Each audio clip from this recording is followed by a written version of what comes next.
अस्सलाम वालेकुम। क्या हाल है, कैसे?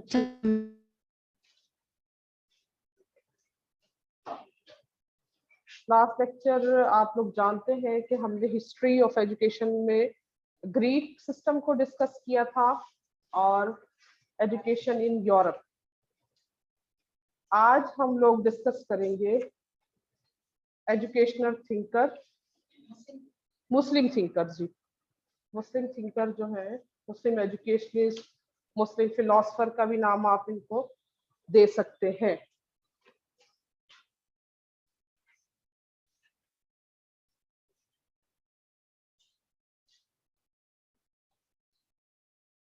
मुस्लिम फिलोसफर,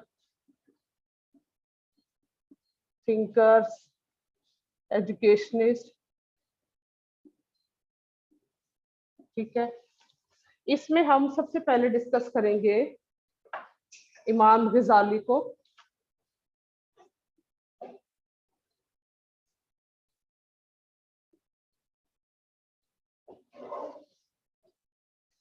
इमाम गजाली साहब जो है, इनका पीरियड 1058 में ये ईरान के शहर तुस में पैदा हुए। मुल्क ईरान के जिला तुस में पैदा हुए। इनकी जो थिंकिंग थी वो प्लेटो से बहुत इन्फ्लुएंस थे, मुतासिर होते थे फिलोसफर जो प्लेटो है इनसे। और आपके ख्याल में जो सोसाइटी है उसको शरीयत को लागू करना चाहिए और तालीम के जरिए फर्द को इस काबिल बनाना चाहते थे कि वो अल्लाह की पहचान हासिल कर सके, मार्फत खुदाबंदी हासिल कर सके। Man achieve happiness close to God, इनकी जो मेन एम ऑफ एजुकेशन था इनके नजदीक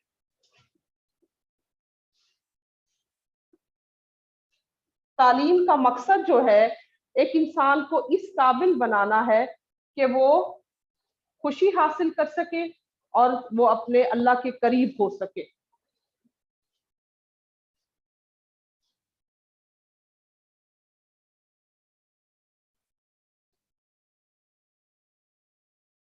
वो खुशी हासिल हो जो उसको क्लोज कर सके, क्लोज टू अल्लाह। इनके जो थॉट्स हैं,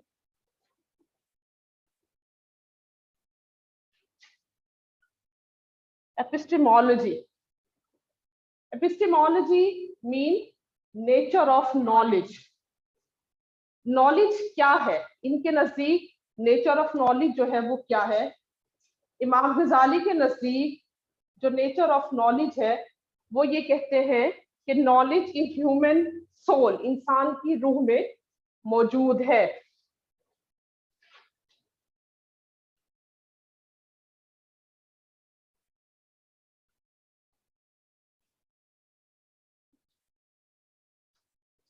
और इसी तरह से वो ये कहते हैं कि चीजों को, इंसान को जो है अकल के जरिए समझना चाहिए। जो सिक्स सेंस है ये चीजों को समझने का सेकंड पार्ट है, तो अकल को कहते हैं कि इल्म का मंबा है। ट्रू नॉलेज ऑफ गॉड की बात करते हैं कि सही नॉलेज जो है सिर्फ वही है जो अल्लाह ताला ने इंसान को जो है वो पहुंचाया है।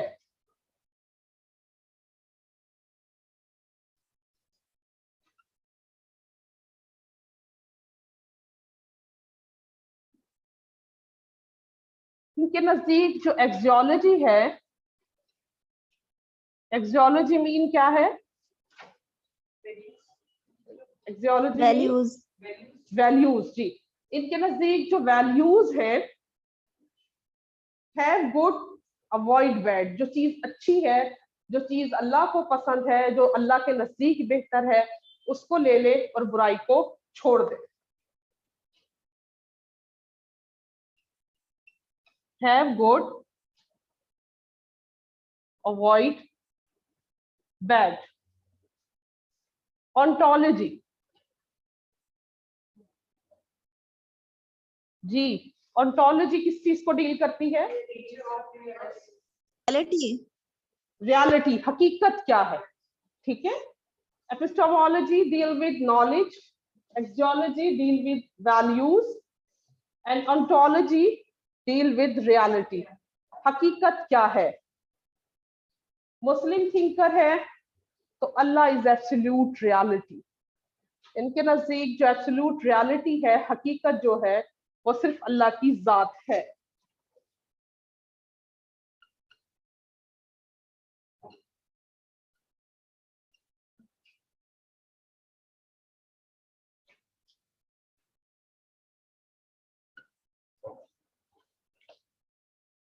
करिकुलम, इनके नजदीक जो करिकुलम है वो कैसा होना चाहिए?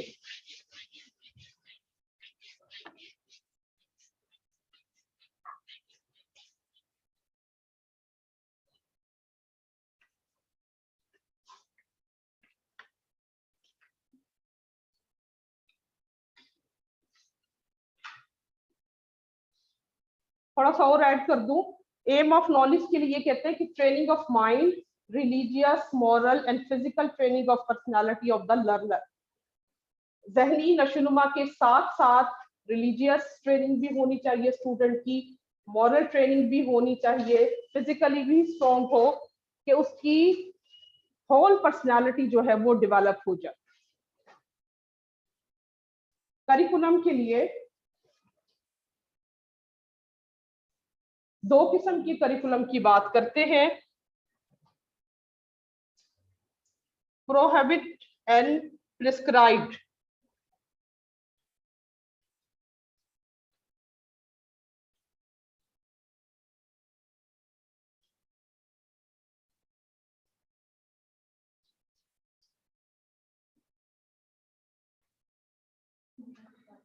डोर ओपन कर दो।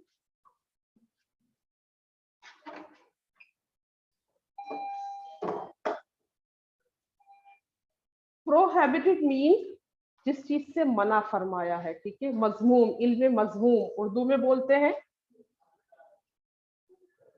स्टॉप हो जाती है क्लास जब लाइट ऑफ होती है, ये कंटिन्यू स्टॉप, अच्छा वैसे होती नहीं है।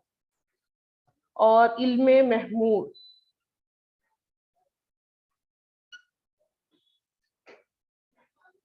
मजमूम मीन जिनसे मना फरमाया है, इल्म महमूद मीन जिनको हासिल करना चाहिए।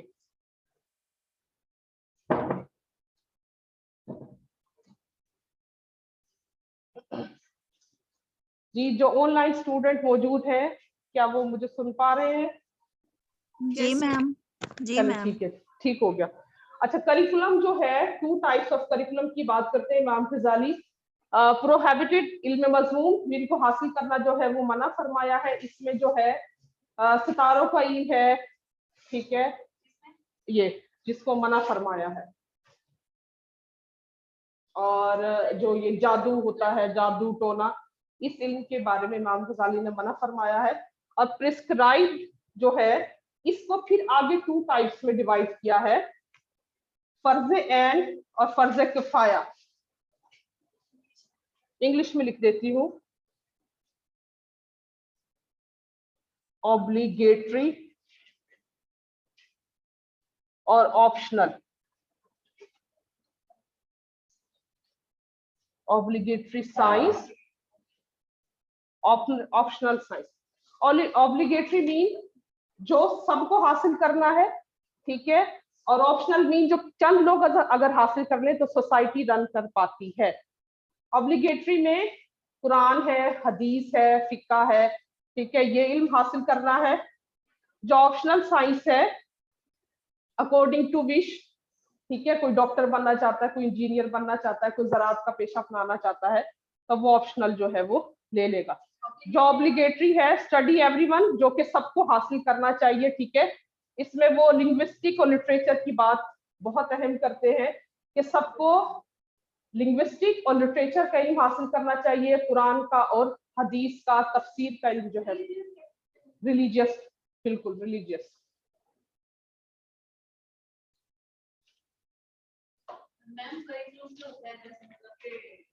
जी बिल्कुल। लेकिन उन्होंने कहा कि ये करना होता तो था ना, उस वक्त में होता था, लेकिन वो ये कहते थे कि ये ना, उन्होंने स्टूडेंट्स के लिए कहते थे कि इसको नहीं हासिल करना। दो इसमें सितारों का एस्ट्रोलॉजी और जो जादू है, ठीक है, इस तरह इसको, हाँ इसको वो ये कहते थे कि नहीं हासिल करना। स्टूडेंट्स को जो वो कहते थे कि लिटरेचर, लिंग्विस्टिक, इस चीज की वो ज्यादा बात करते थे। किसके साथ? ऑब्लिगेटरी साइंस ही का नाम देते थे। अब तो हम कहते हैं ना कि ये आर्ट्स है, ये साइंस है। उस वक्त जो ऑब्लिगेटरी साइंस और ऑप्शनल साइंस का ही नाम दिया। मेथड के लिए ये कहते हैं, और ना फर्ज ऐन और फर्ज किफाया का लफ्ज भी इस्तेमाल होता है। आपने इंग्लिश में कहा, मैंने इसमें इंग्लिश में लिखा। कहीं पे अगर फर्ज ऐन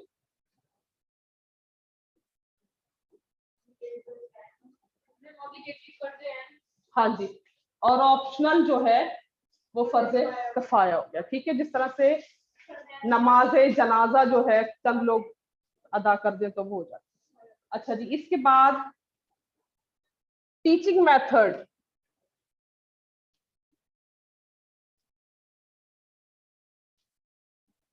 इमाम गजाली के नजदीक टीचिंग मेथड्स जो है, लेसन प्लानिंग, टीचर को जो है अपने लेसन को प्लान करना चाहिए, इजी वे में डिलीवर करना चाहिए, इंटरेस्टिंग हो और इंडिविजुअल डिफरेंसेस को अवॉइड करे, ठीक है। सबको एक जैसा समझे टीचर और लेक्चर को डिलीवर कर दे। हाँ जी, कह सकते हैं लेक्चर मेथड। डिसिप्लिन, ये कहते हैं कि जो स्टूडेंट है वो ओबीडियंट होना चाहिए, टीचर की वैल्यू है। स्टूडेंट जो लड़का है 7 साल की उम्र में जो है उसको मदरसे में डाला जाए, उसको कहा जाए कि उसने इल्म हासिल करना है लिटरेचर का, लिंग्विस्टिक का। और अगर बुराई है लड़के में, स्टूडेंट में बुराई है, कोई काम गलत कर रहा है, टीचर को मालूम है, पहले तो टीचर अवॉइड करे, दरगुजर करे कि हो सकता है बच्चा सुधर जाए, अब ये काम गलत ना करे। अगर बच्चा दोबारा से गलत काम करता है तो टीचर उसको अलहदगी में समझाए कि आपने जो ये गलत काम नहीं करना। अगर स्टूडेंट तीसरी बार भी गलत काम करता है तो टीचर सबके सामने जो उसकी थोड़ी सी सरजनिश करे, उसको मना करे। अगर स्टूडेंट फिर भी गलत काम करता है तो टीचर को हक हासिल है कि वो थोड़ा सा उसको जो है वो सजा दे सकता है, पनिशमेंट कर सकता है।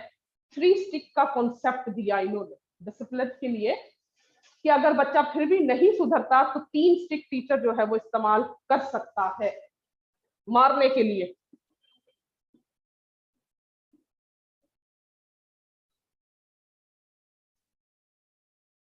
तीन स्टिक इस्तेमाल कर सकता है, और वो जो 3 स्टिक है बच्चे के पाँव के तलवों पर मारने हैं, यानी कि ज्यादा सजा नहीं देनी।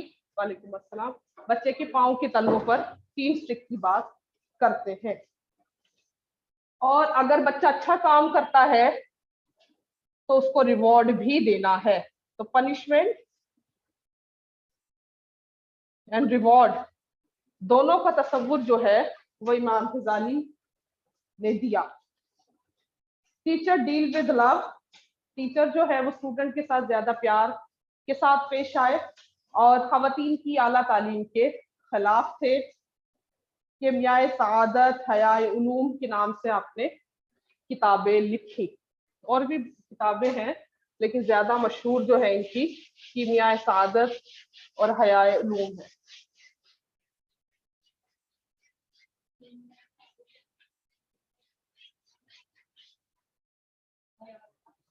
इब्ने खुल्दून,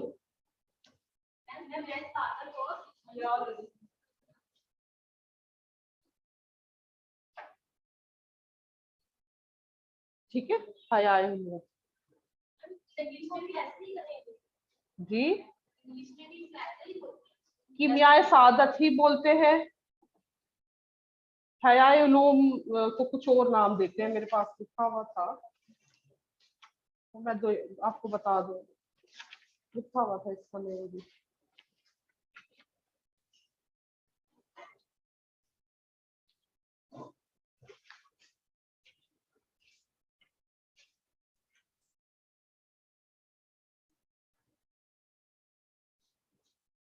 जो इनकी बुक थी कीमिया सादत, ये alchemy of happiness, psychological principle, learning और परसेप्शन पे थी।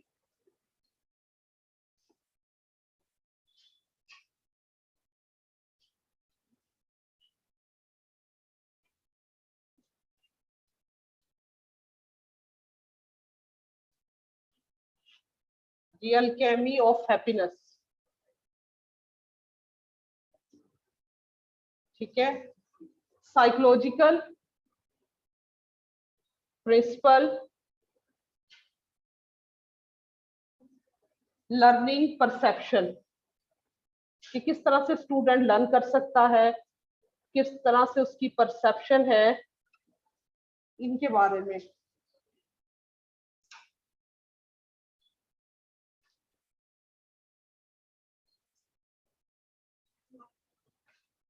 इसके लिए एक और नाम है ताफतुल फसीफा।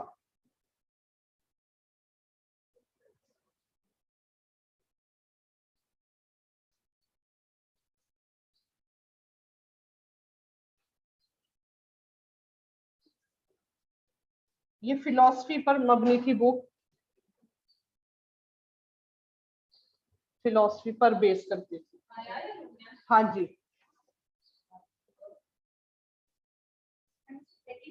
जी।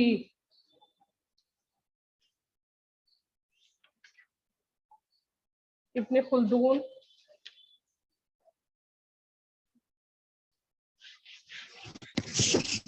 मैम ये सेकंड बुक का नेम रिपीट कीजिएगा, जो आपने सेकंड बुक बताई इसका नेम रिपीट करें। कीमिया सादत और हयाए उलूम, इसका सेकंड नेम जो है ताफतुल फलसिफा, ताफतुल फलसिफा, जो कि फिलॉसफी पर बेस करती है। निशातुल मुल्क, इक्तिसादुल एतिकाद, तफसीर, इस तरह के और नाम भी इनकी किताबों की जो है वो मौजूद हैं। नहीं, अलग अलग है, अलग अलग। हाँ जी, दूसरी जो कि फिलॉसफी को डील करती है। मैम प्लीज ये इमाम गजाली का इंट्रोडक्शन थोड़ा सा 4 से 7 रिवाइज कर दें। इमाम गजाली जो है 1000, इमाम गजाली के बारे में जो ऑनलाइन है ना, वो स्टूडेंट जो है वो कह रहे रिपीट कर दे। वैसे ये लेक्चर ना आपको मिलेगा।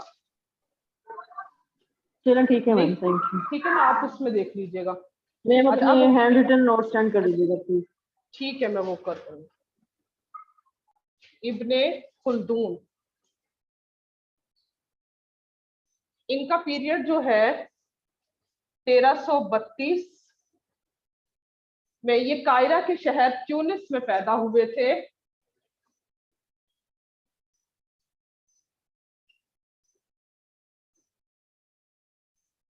में इनकी पैदाइश हुई।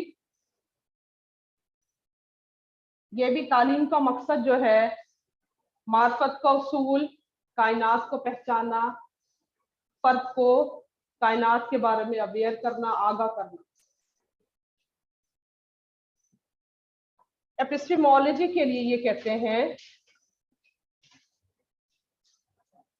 Revealed knowledge is best knowledge, जो वही का इल्म है वो बेस्ट नॉलेज है। नहीं, एपिस्टेमोलॉजी जो नेचर ऑफ नॉलेज है ना, इनके नजदीक नेचर ऑफ नॉलेज जो है वो क्या है? Revealed knowledge is best knowledge.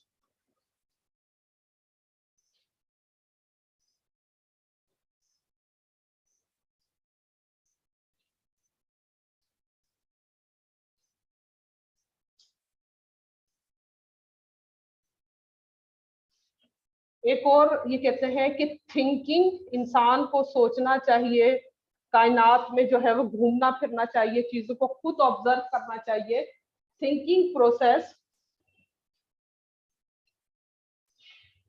Helps discover secret of life.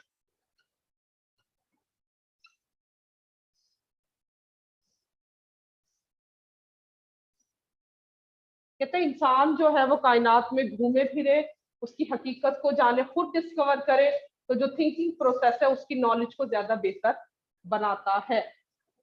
Axiology, इनके नजदीक जो वैल्यूज है वो क्या है? एक्सियोलॉजी वैल्यूज, ठीक है, वैल्यूज क्या है? इमाम इब्न खुल्दून के नजदीक रज़ा इलाही का उसूल जो है, अल्लाह ताला को राजी करना जो है वो सबसे बेहतरीन कद्र है।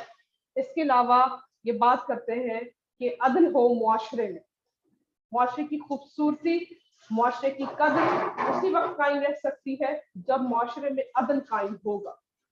तो इसलिए ये इंसाफ की बात करते हैं, इक्वल वैल्यूज की बात करते हैं, इक्वल राइट्स की बात करते हैं।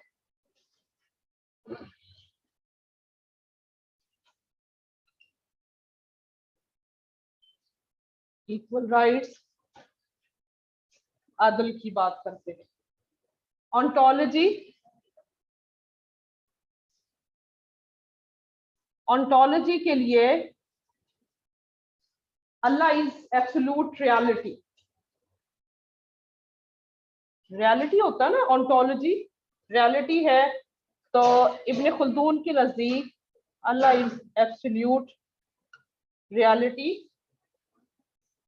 करिकुलम, इब्न खुल्दून के नजदीक जो करिकुलम है उन्होंने भी इसको 2 पार्ट्स में डिवाइड किया है।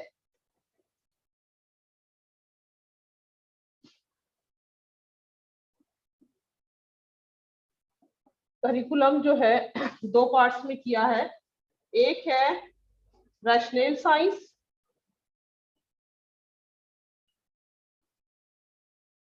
और दूसरा है इमिटेटिव साइंस।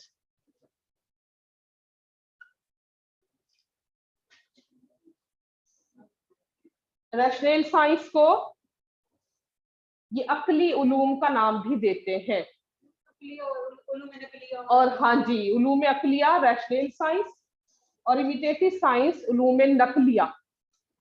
अक्लिया में कल्चर साइंस शामिल है और जो नकली उलूम है इसमें रिलीजियस डिसिप्लिन शामिल है।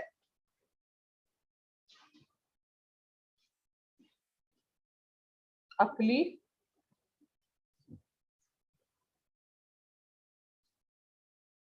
नकली, ठीक है। इमिटेटिव साइंस जो है ये रिलीजियस है और जो रैशनल है ये कल्चरल है। रिलीजियस तो जैसे है वैसे ही आपने ले लेनी है, जैसे नाम से भी जाहिर है, हूबहू नकल कर लेनी है। कुरान है, हदीस है, जैसा मौजूद है आप उसमें तब्दीली नहीं कर सकते। लेकिन जो रैशनल साइंस है, जैसे तजुर्बात होते रहते हैं, चीजें डेवलप होती रहती हैं, तो वो है कल्चर के मुताबिक। हर सोसाइटी में कल्चर डिफरेंट होता है, तो इसलिए उसको कल्चर साइंस का नाम भी जो है वो दिया है, और उसको इमिटेटिव जो है वो रिलीजियस साइंस है। मेथड, टीचिंग जो मेथड है, इसके लिए इमाम गजाली साहब फरमाते हैं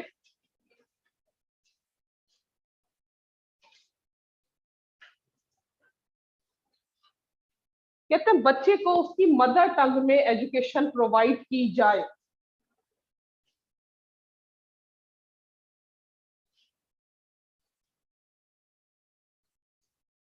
अगर बच्चे को उसकी मदर टंग में एजुकेशन प्रोवाइड नहीं की जाती, टीचिंग मेथड टीचर वैसा नहीं अपनाता, तो बच्चा जो इल्म हासिल करता है वो हाफ एजुकेशन के इक्वल होता है।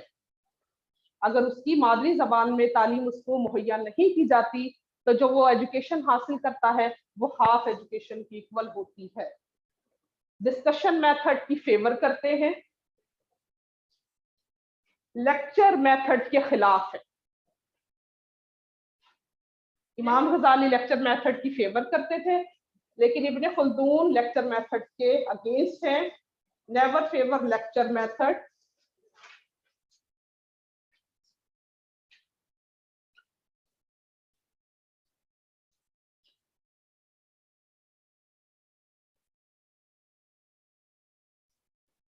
और ये कहते हैं कि एक वक्त में एक ही चीज पढ़ानी है, taught one subject at a one time, different चीजों को लेके नहीं चलना। इंडिविजुअल डिफरेंसेस जो स्टूडेंट्स के हैं उसको भी मद्देनजर रखना है। हर स्टूडेंट जो है उसका पेस ऑफ लर्निंग डिफरेंट है, डिफरेंट उसका स्टाइल है, तो इंडिविजुअल डिफरेंसेस को सामने रखना है, फॉलो करना है। और इब्ने खुल्दून फरमाते हैं कि एक जो टीचर है अपने वक्त के टीचर्स के अगेंस्ट से कहते थे कि हमारे वक्त का जो टीचर है, यानी कि इब्ने खुल्दून के वक्त का जो टीचर है वो ज्यादा सब्जेक्ट को नहीं पढ़ता। तो कहते थे कि एक टीचर को 70 गुना ज्यादा आना चाहिए तालिब इल्म से। तो टीचर को at a time different methods, different subject, different topics को स्टडी जो है वो करना चाहिए। टीचर को बहुत ज्यादा कमांड जो है वो होनी चाहिए अपने सब्जेक्ट पर। उसके बाद हम देखते हैं शाह वलीउल्लाह।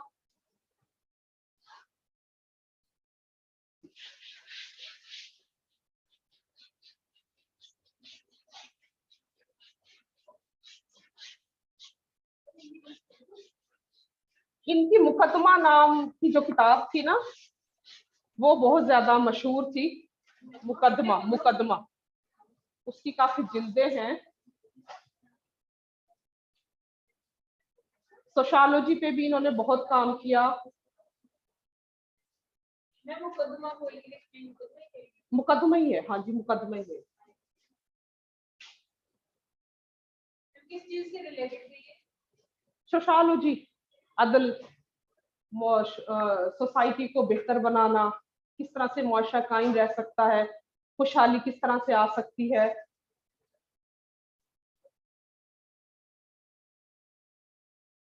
और ये फरमाते थे कि बच्चों को ना पहले कुरान की तालीम नहीं देनी, पहले उनको हिसाब सिखाया जाए, बच्चों को बेसिक चीजें सिखाई जाए, उसके बाद कुरान की तालीम की तरफ लेकर आए।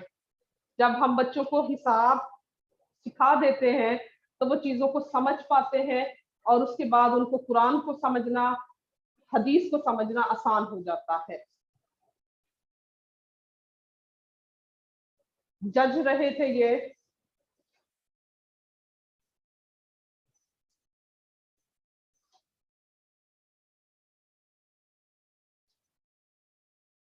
शाह वलीउल्लाह को डिस्कस करते हैं। और फिजिकल पनिशमेंट के अगेंस्ट थे बिल्कुल, ठीक है। हमने इससे पहले जो फिलोसफर देखे थे, हाँ जी, वो तो 3 स्टिक की बात की थी ना। इब्ने खुल्दून से पहले कौन से फिलोसफर डिस्कस किए हैं? इमाम गजाली, ठीक है, वो 3 स्टिक की बात करते हैं। लेकिन इब्ने खुल्दून जो है वो फिजिकल पनिशमेंट के बिल्कुल खिलाफ है। कहते किसी सूरत भी जो है वो बच्चे को पनिश नहीं करना। शाह वलीउल्लाह, इनका किनका? शाह वलीउल्लाह का मैं अभी लिखती हूँ, वो मैंने लिखा था, इब्ने खुल्दून का मैंने लिखा हुआ, ठीक है, ये मैं लिखती हूँ, अभी नाम लिखती हूँ तो इनका पीरियड भी लिखती हूँ। शाह वलीउल्लाह,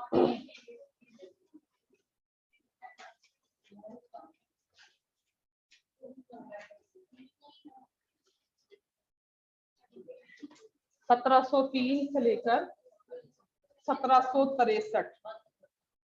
इनका जो असल नाम है वो कुतुबुद्दीन अहमद नाम है, ठीक है, कुतुबुद्दीन अहमद नाम है शाह वलीउल्लाह का। लेकिन शाह वलीउल्लाह के लक़ब से जो है वो मशहूर हुए। ये लिखी हुई है, प्लेस दिल्ली, दिल्ली में, दिल्ली में बर्थ प्लेस है इनकी। इनका जो रियल नेम है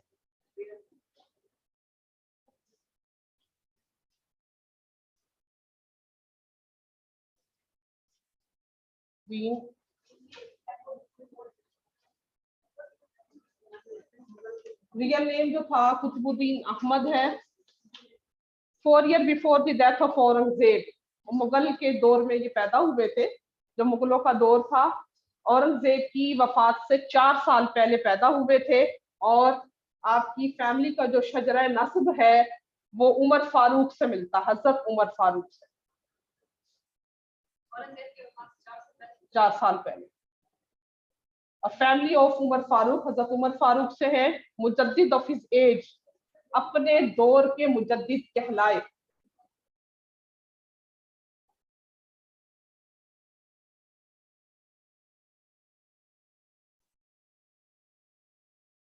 आपकी जो किताबें हैं हिज्जतुल्लाह बालगा, हुज्जतुल्लाह बालगा,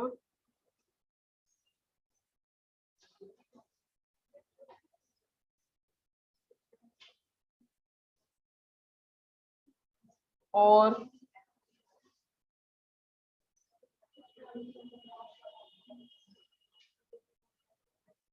ये इनकी बुक्स के नेम लिख रही हूं मैं।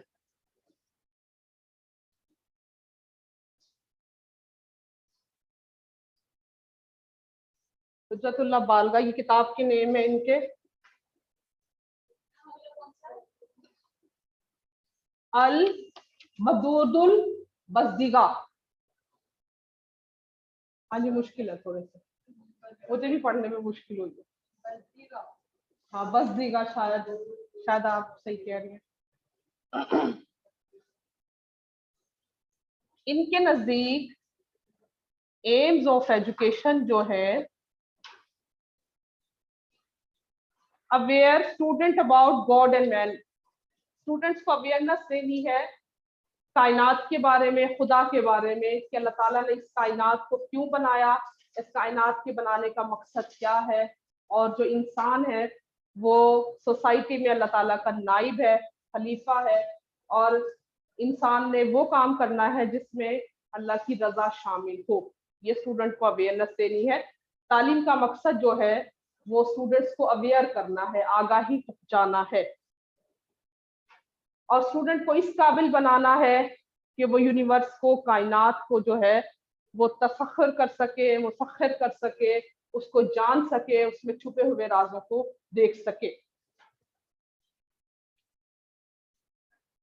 आपके नजदीक जो करिकुलम है,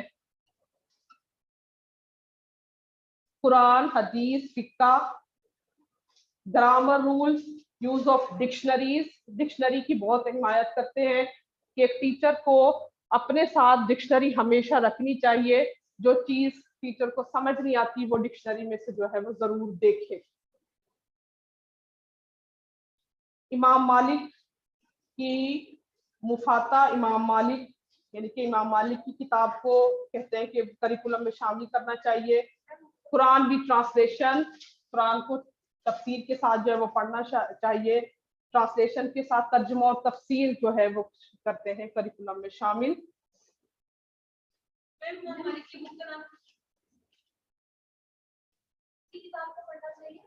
मैं लिख देती हूँ। कुरान, हदीस, फिक्का, grammar rules, use of dictionary,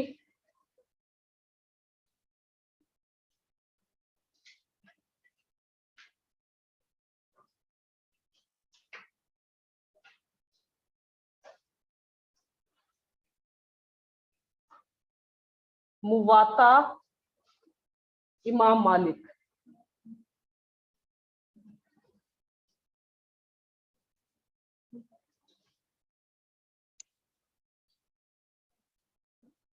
Quran with translation,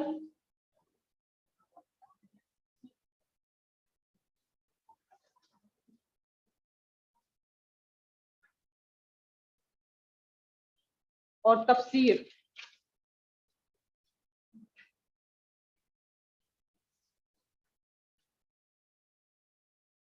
ये चीजें करिकुलम में शामिल करना चाहते हैं शाह वलीउल्लाह। टीचिंग मेथड के लिए आप कहते हैं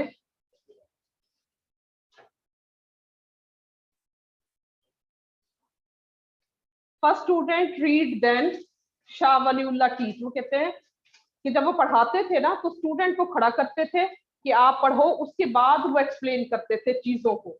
तो कहते हैं कि first student read then teacher explain the topic. और वो स्टूडेंट को ट्रेंड करना चाहते थे, इसीलिए वो पहले कहते थे कि आप पढ़ो, स्टूडेंट को कहते थे कि पढ़ो, उसके बाद मैं एक्सप्लेन करता हूँ। स्टूडेंट को कहते थे कि कुरान वर्सेस, कुरान पाक की आयात और अहादीस जो है वो आनी चाहिए, अच्छे तरीके से याद होनी चाहिए। टीचर के लिए आप कहते हैं explain unknown words with dictionary, teacher के पास हमेशा डिक्शनरी मौजूद होनी चाहिए। टीचर को जो अननोन वर्ड्स हैं वो डिक्शनरी की हेल्प से एक्सप्लेन करने चाहिए। ग्रामर के जरिए एक्सप्लेन करें, ग्रामर समझाएं बच्चों को, एग्जाम्पल दे टीचर, और चीजों को सीक्वेंस वाइज समझाए, तरतीब से चीजों को जो है वो लेकर चले, तो चीजें जो है वो बच्चों को समझ आती हैं। शाह वलीउल्लाह ने कुरान का तर्जुमा पहली बार फारसी में किया। सोशल रिफॉर्म्स की बात शाह वलीउल्लाह ने की। सोशल रिफॉर्म्स का अगर वर्ड आता है तो जो एजुकेशनिस्ट मुस्लिम फिलोसफर जो है वो शाह वलीउल्लाह है, जिन्होंने सोशल रिफॉर्म्स की जो है वो बात की।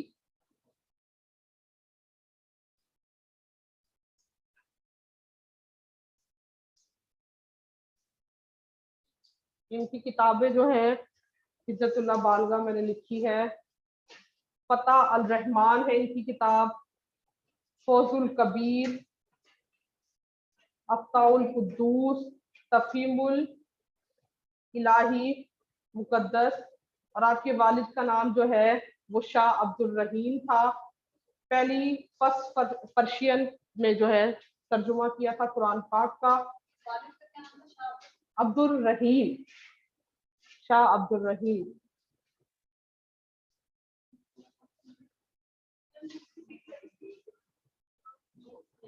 बुक्स नेम जो है फतेह अल रहमान, इज्जतुल्लाह बालगा, मुसाफा, फौजुल कबीर, ये लिखी हुई है, ये लिखी हुई है बालगा, ये लिखा हुआ है नाम, तफहीमुल इलाही,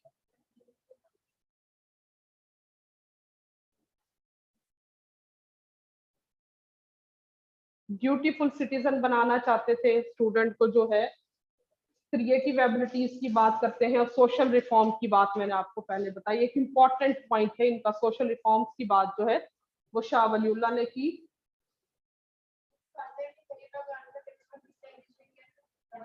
पर्शियन पर्शियन में, पर्शियन में इन्होंने तर्जुमा, शाह वलीउल्लाह ने किया था कुरान पाक का तर्जुमा, ठीक है, अब्दुल रहीम था जी।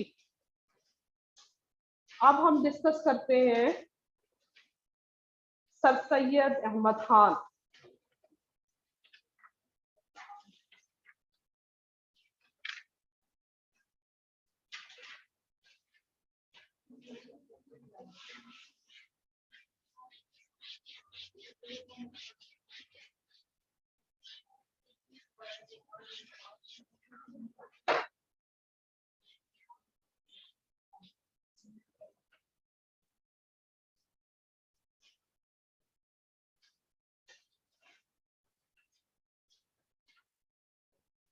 किसी को मालूम है इनका पीरियड? 1817। हाँ जी 1817, बिल्कुल। जो ऑनलाइन स्टूडेंट है उन्होंने मुझे आंसर किया 1870। 17 अक्टूबर 1817 को दिल्ली में पैदा हुए थे, ठीक है,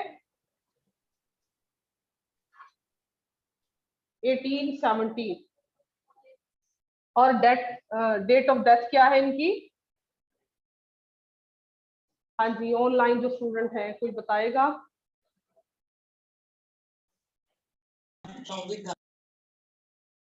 1898, ठीक है, 17 अक्टूबर 1817 को दिल्ली में पैदा हुए, और ये इमाम हुसैन की पुश्त 36वीं पुश्त में जो है इमाम हुसैन से इनका जो है वो सिलसिला मिलता है। 36 बहुत इंफॉर्मेशन सर सैयद के बारे में है, थोड़ा सा मैं ऑरली बता देती हूँ। इनके वालिद जो है सैयद मोहम्मद मुत्तकी,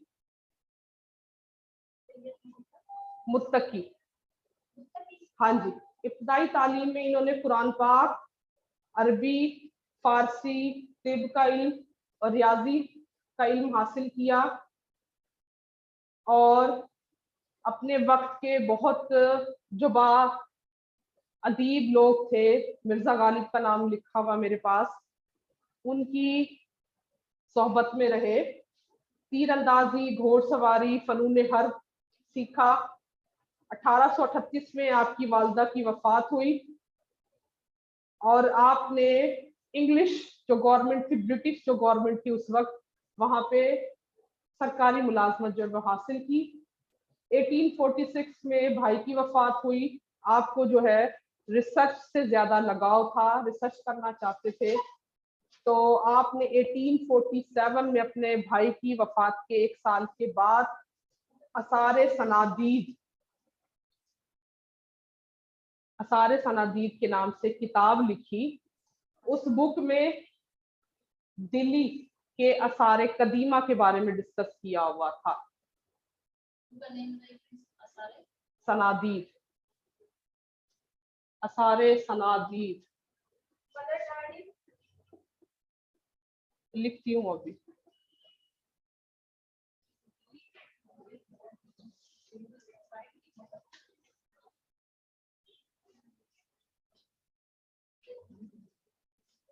मदर डेथ जो है 1838 जो है वो मदर डेथ है, और 1846 जो है वो ब्रादर की है।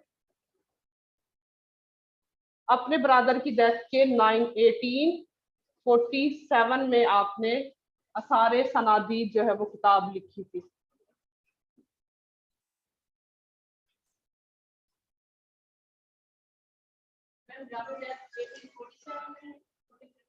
कौन सी बुक? भाई की डेथ, हाँ जी, 1846 में। 1847 में असारे सनादीद किताब लिखी थी, जो कि दिल्ली के असारे कदीमा के बारे में थी।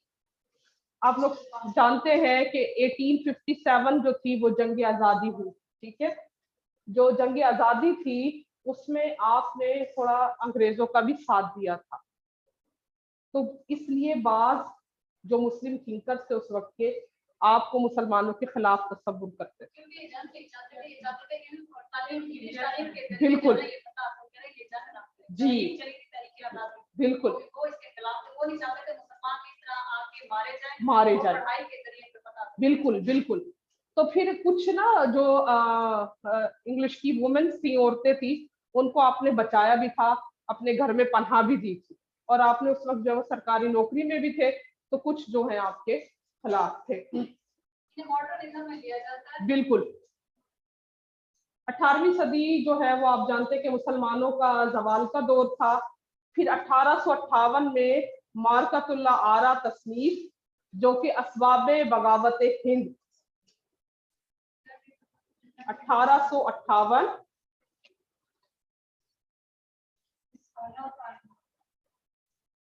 जी।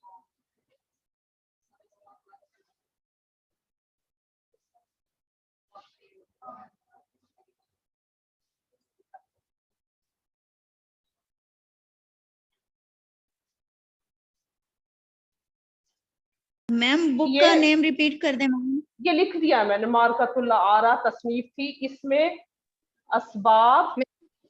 मैम आप साइड में लिखती हैं तो इतना क्लियर नजर नहीं आता, मिड में लिख दिया करें, बोर्ड के मिड में जहाँ ये अच्छा, पहले ना मैं मिड में लिख रही थी ना, तो फिर जब मेरी सेकंड कोई बात शुरू हो रही थी ना, वो यहाँ पर आ रही थी। मैंने कहा सीक्वेंस नहीं है, इसलिए मैंने इसको इस तरह से शुरू किया। मैं थोड़ा सा कैमरा उस साइड पे कर देती हूँ। ओके नजर आ रहा है?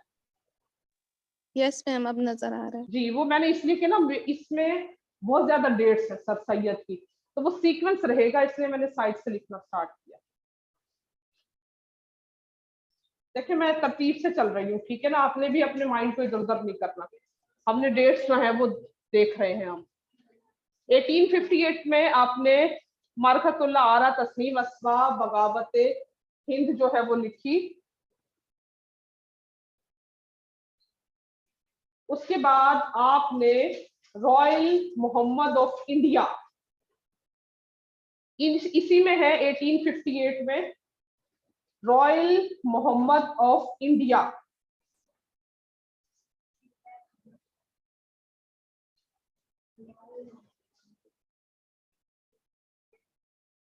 जी यही डेट है।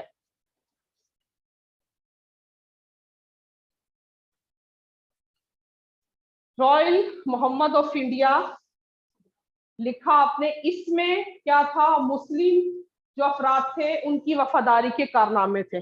देखिए 1857 जंग आजादी थी।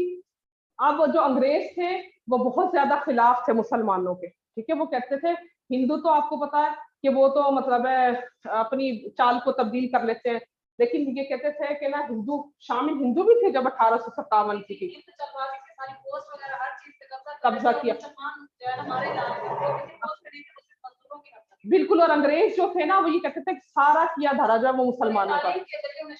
तो ये जो इन्होंने लिखी थी रॉयल मोहम्मद ऑफ इंडिया 1858 में ही लिखी, और इसमें उन्होंने मुस्लिम अफराद के वफादारी के कारनामे लिखे थे अंग्रेजों को बताने के लिए। मुस्लिम भी वफादार है, उनके इतना अगेंस्ट ना हो, उनको हर चीज से जो है वो ना निकाला जाए। उसके बाद आपने 1859 में मदरसा बनाया था मुरादाबाद में,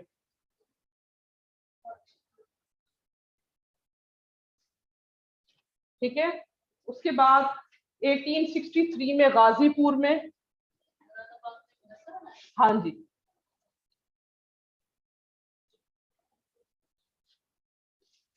एजुकेशन सिस्टम डेवलप कर रहे थे ना आहिस्ता आहिस्ता। ये जगह का नाम था, इसी के नाम से मदरसा, ठीक है। मुरादाबाद में 1859 में, गाजीपुर में 1863 में, और 1864 में इन्होंने साइंटिफिक सोसाइटी बनाई थी।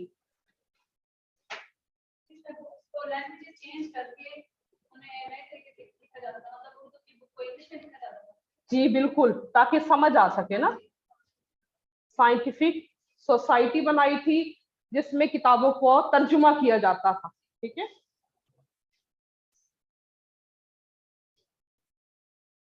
किताबों के तराजिम के लिए ये जो है साइंटिफिक सोसाइटी बनाई गई थी। 1864 में सर सैयद का तबादला जो है वो अलीगढ़ हो गया था।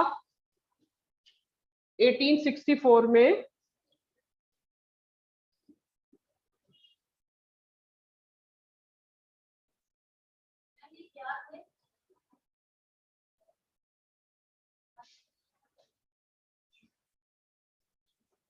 देखती हूँ मेरे पास अगर लिखा हुआ है तो। सरकारी मुलाजिम थे, बस ये मेरे पास तो लिखा हुआ है। टीचर ही होंगे शायद, मुझे इतना कंफर्म नहीं है। मैं इंशाल्लाह यूरोपियन जो लोग हैं ना उनसे रिलेशन पैदा करें और आगे बढ़े। हिंदू जो है चाहवाज से आगे बढ़ रहे हैं, तालीम में भी आगे बढ़े। इन्हीं सोसाइटी और इन्हीं कॉलेजेस के जरिए उन्हें इम्प्रूवमेंट है क्योंकि इंग्लिश की तालीम बढ़ा के अंग्रेजों से और अच्छा। अब तो मैं ना सर सैयद के बारे में बता रही हूँ थोड़ी, अगर मेरे पास टाइम हुआ, एक और दिन मुझे मिला तो मैं आपको बताऊंगी कि मुसलमानों की जवाल से पहले मुसलमानों को जो तालीमी सिस्टम था वो बहुत डेवलप था। 500 लोगों की जो आबादी थी वहां पे हर जगह एक स्कूल मौजूद होता था, हर मस्जिद में मकतब मौजूद था। मुसलमान जो थे वो तालीम में बहुत आगे थे। एक अंग्रेज मौरिख लिखता है कि मैं किसी सूरत भी मुसलमानों को ये नहीं कह सकता कि वो तालीम में पीछे हैं। उनकी जो चालाकी थी वो यही थी, जो अब ये तो हम डिस्कस करें सर सैयद का पीरियड जब हम डिस्कस करेंगे तो ये था कि 1757 में पहली जंग प्लासी हुई थी और उन्होंने किस तरह आहिस्ता आहिस्ता मुसलमानों के एजुकेशन सिस्टम को तबाह बर्बाद कर दिया। तमाम मुस्लिम जो थिंकर हैं, फिलोसफर हैं, साइंटिस्ट हैं, उनकी चीजें ली हुई हैं। हम उनसे दूर हो गए हैं। वजह यही है कि हमने उनकी चीजों को समझा कि ये हमारे खिलाफ है। लेकिन सर सैयद जो है, ये तो हम 1857 की जंग के बाद की उनकी बातें देख रहे हैं ना, उस वक्त तो वो काबिज हो चुके थे, अंग्रेज जो है मुकम्मल तौर पे कंट्रोल हासिल कर चुके थे बड़े सगीर में, उसके बाद की ये चीजें हम डिस्कस कर रहे हैं। अच्छा जी, ट्रांसफर हुआ इनका 1864 में। 1867 में उर्दू हिंदी तनाजा, पहले जो मुसलमानों की लैंग्वेज थी ना वो फारसी हुआ करती थी, ठीक है, उसके बाद अंग्रेज आ गए थे, अंग्रेजों से पहले फारसी हुआ करती थी, फिर अंग्रेज आ गए थे, फिर आहिस्ता आहिस्ता जो है वो कुछ अल्फाज हमारी जबान के शामिल हुए, तो वो उर्दू जो है वो वजूद में आई। अगर कोई उर्दू का स्टूडेंट है तो वो ज्यादा बेहतर बता सकता होगा कि ये लश्करी जो है जैसे मैम नए लोग आते गए, अपने अपने ऐड करते गए उर्दू की सूरत में। तो पहले कुछ और कहा जाता था, इसका नाम मुझे भूला हुआ है, ये मैंने और जबान की। उर्दू सब्जेक्ट है आपका? नहीं, ठीक हो गया, हिस्ट्री है आपकी, इसलिए ज्यादा अच्छा डिस्कस कर रही है।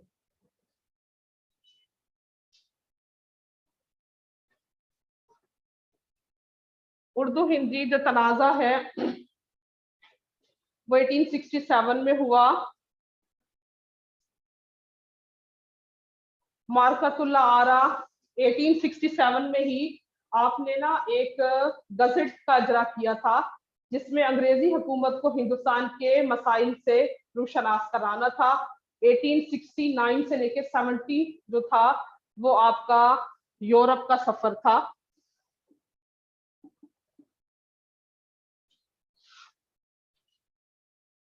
ठीक है, सफर यूरोप।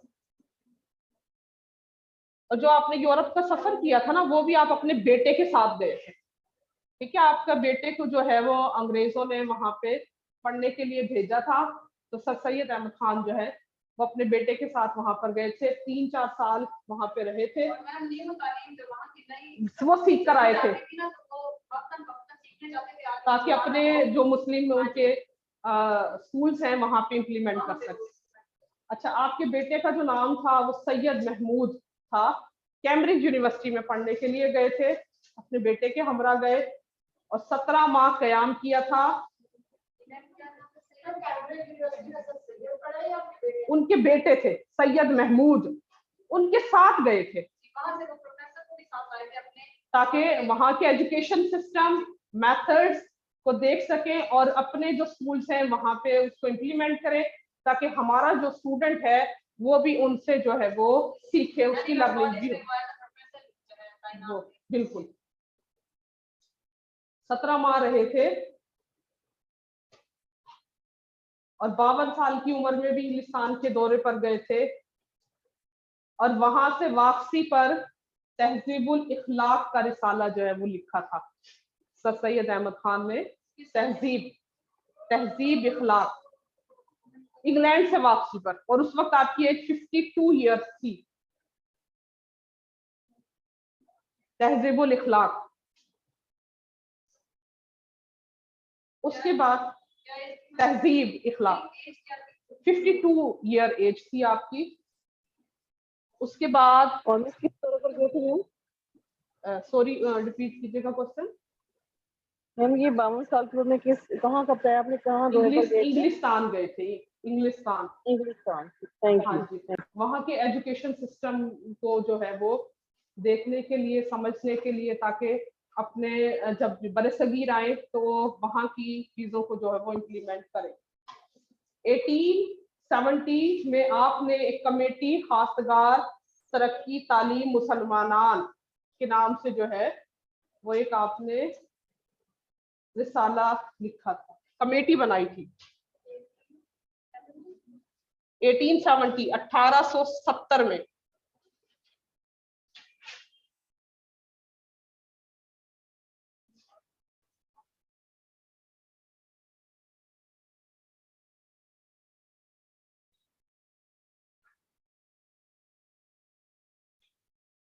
उसके बाद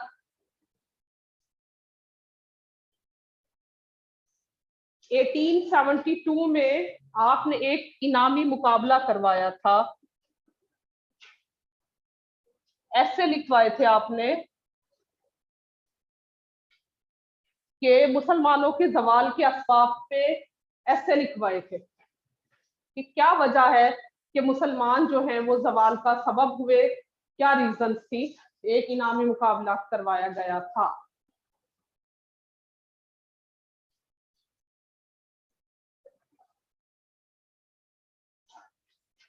(1875) में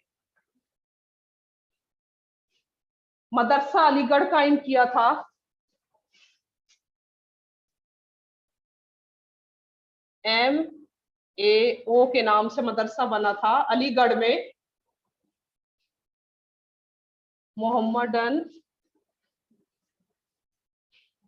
Anglo oriental.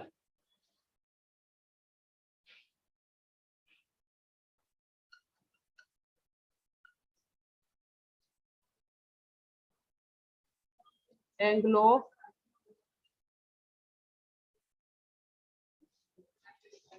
Mohammedan Anglo oriental MAO Aligarh में मदरसा बना था 1875 में। इसी मदरसे को 1877 में कॉलेज का दर्जा दिया गया था।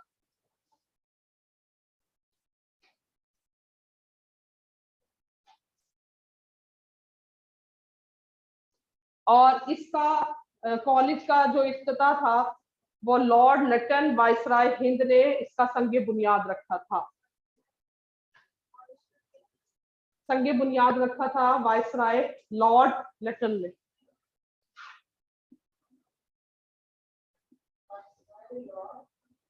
LANTON लॉन्टन।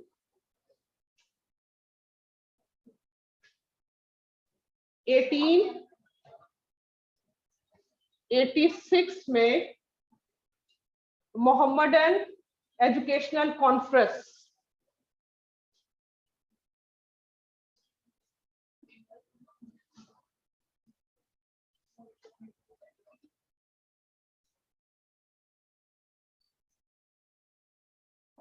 कॉन्फ्रेंस हुई और 1898 में आपकी डेथ हुई। जो कॉलेज बाद में ये जो 1875 में आपने जो मदरसा बनाया था, स्कूल बनाया था, जो कि 1877 में कॉलेज बना। आपकी बड़ी ख्वाहिश थी, आप इसको यूनिवर्सिटी बनाना चाहते थे, लेकिन आपकी ये ख्वाहिश आपकी जिंदगी में पूरी ना हो सकी। आपकी वफात के बाद 1920 में इसको यूनिवर्सिटी का दर्जा दिया गया।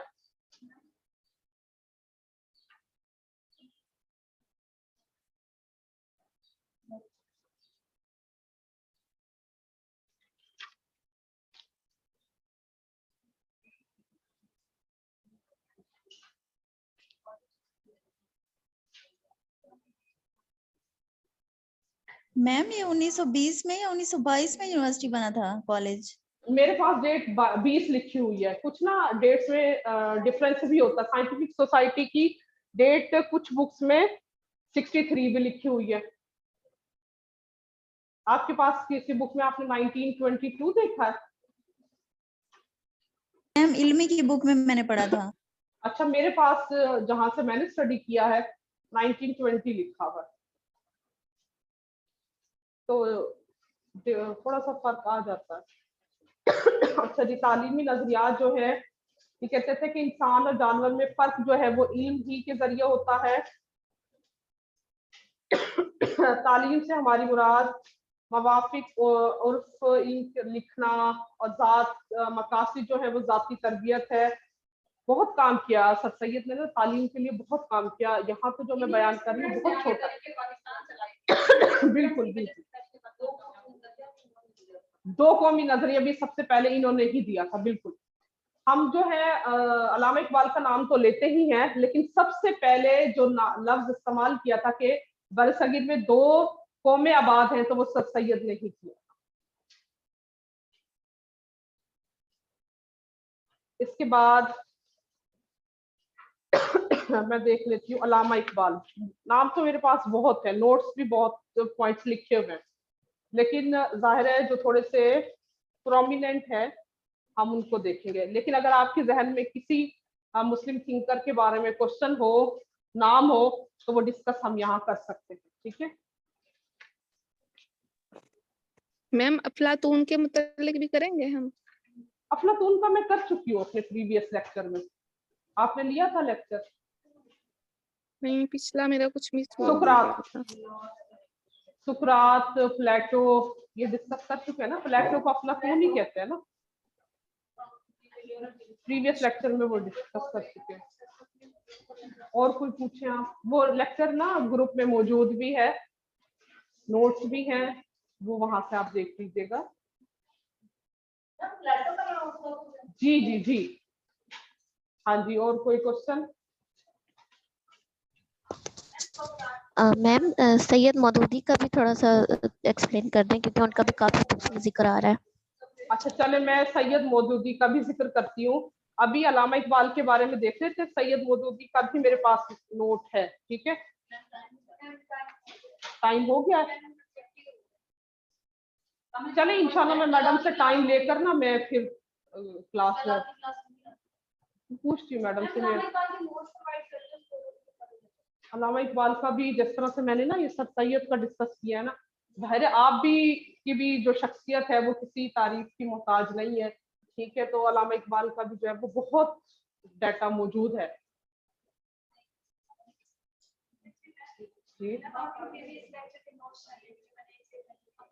नहीं, मेरे ख्याल से है ना, ग्रुप में है वो।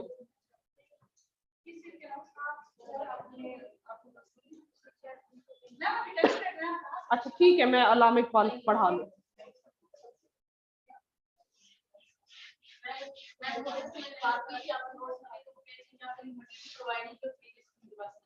मैंने ग्रुप में शेयर तो की है नोट्स। हिस्ट्री ऑफ एजुकेशन के मेरे ख्याल आज वाला लेक्चर भी करूंगी शायद। अच्छा मेरे पास सेल में है, मैं करती हूँ वो ना, मैंने पीडीएफ फाइल बना ली थी ताकि अगर किसी ने ना उसका प्रिंट लेना हो तो वो इजी रहता है। अभी हम डिस्कस कर रहे हैं अलामा इकबाल।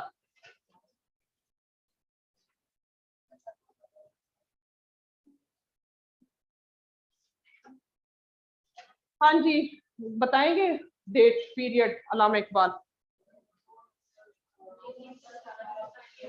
1877 से लेकर 1938 खुदी का तस्वुर दिया आपने, ठीक है। इरफान खुदी, तकमील खुदी, और आप ये कहते थे कि हवा से हमसा के जरिए जो इल्म हासिल किया जाता है वो ज्यादा ऑथेंटिक है।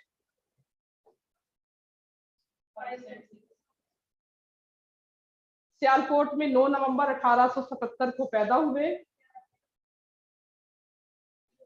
1897 में बीए किया आपने।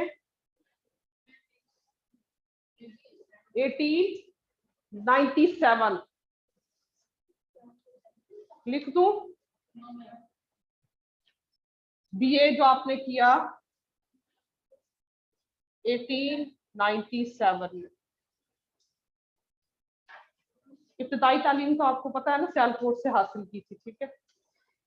ट्यूटर थे आपके मौलवी सैयद मीर हसन, और मौलवी सैयद मीर हसन के बाद 1897 में अलामा इकबाल ने क्या किया था? बीए किया था, बीए। हाँ जी, मौलवी सैयद मीर हसन।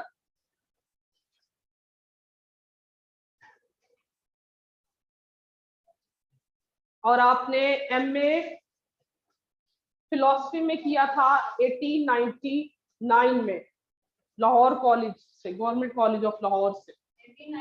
1899 लाहौर से किया था। 1899 में फिलॉसफी में।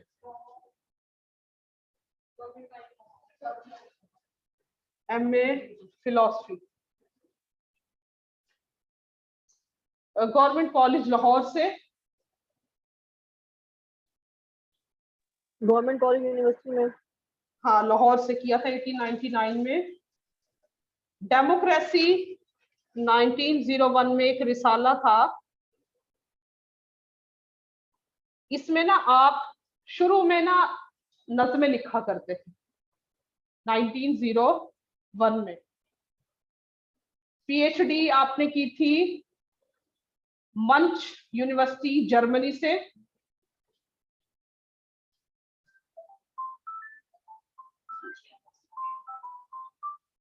मुझे भी लेने आ गए हैं, ऑफ हो गया लेक्चर।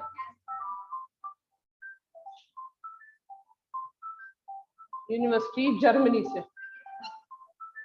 मैम इनके नोट्स काइंडली शेयर कर दीजिएगा। मैं इंशाल्लाह कर दूंगी। अभी आज तो हमने 3 ही देखे हैं ना, 4 देखे, इमाम गजाली, शाह वली ने खतून शाह और वलीउल्लाह अलामा ने, हाँ सब सही है, 4 किए हैं।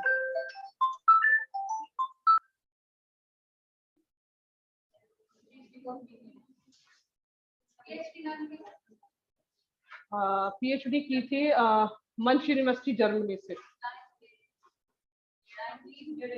ड्यूरेशन मैंने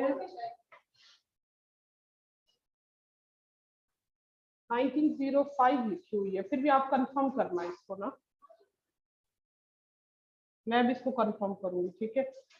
अच्छा जी, टाइम तो ओवर हो गया है, मुझे भी लेने आ गए हैं, तो इंशाल्लाह ये जो नोट्स है हिस्ट्री ऑफ एजुकेशन की, ये मैं अभी कर देती हूँ आपको शेयर। लेक्चर तो अकेडमी करेगी ना, नोट्स मेरे पास है, मैं हिस्ट्री ऑफ एजुकेशन के नोट्स कर देती हूँ। हाँ जी, जो आज पढ़ाया वो इंशाल्लाह कर दूंगा। मैम जो पिछले आपने नोट्स सेंड किए थे वो भी इतने क्लियर नहीं थे, आप काइंडली वो भी दोबारा सेंड कर दें। फिर वो तो घर से होगा दोबारा से, अभी तो वही कॉपी है मेरे पास, तो मैंने पीडीएफ में ली थी फाइल, पीडीएफ में ना लो, चलो मैं कर दूंगी उसको आपको।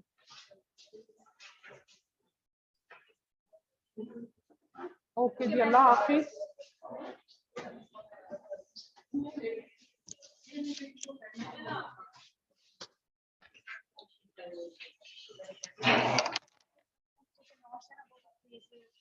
वो मैं वो